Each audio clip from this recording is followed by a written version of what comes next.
Hey guys, Wild Willie here. I'm going to show you this. This is made by Coleman.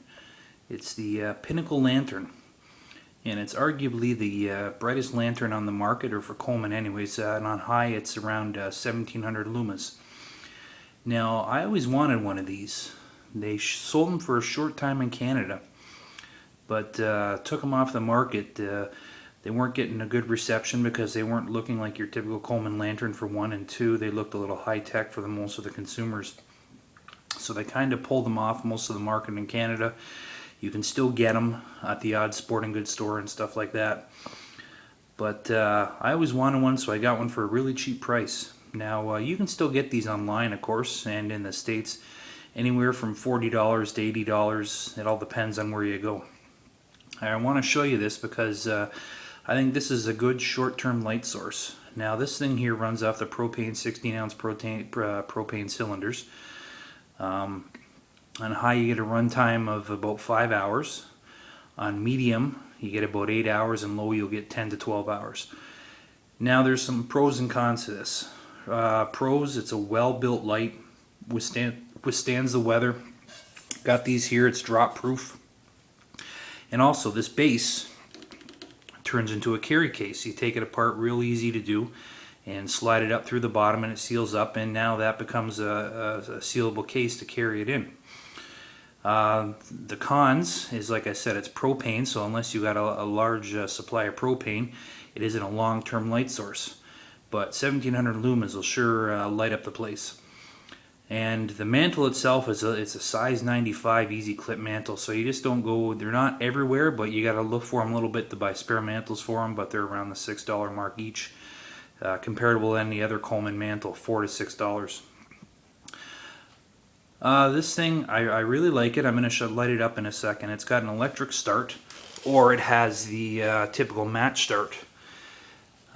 Coleman suggests that as all their lanterns, especially the ones that run off propane or fuel, that they produce carbon monoxide and you shouldn't use them in enclosed space and da-da-da.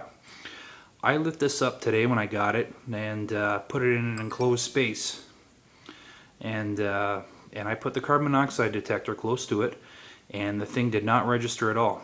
So in my opinion, I would feel confident putting this on the kitchen table and not worry about too much about the carbon monoxide issue, but that's just me.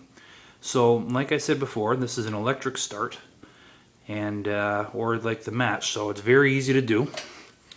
Lift up the handle there, turn this on, and hit the electric start, and that's it.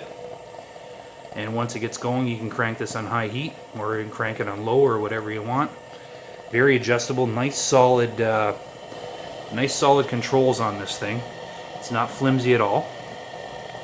And like I said, 5 hours on high, roughly 8 hours on medium, and 10 to 12 on low. So what I'll do is I'll turn off the light here. You can see here, I'm here in the garage. You can see the light output this thing really produces. So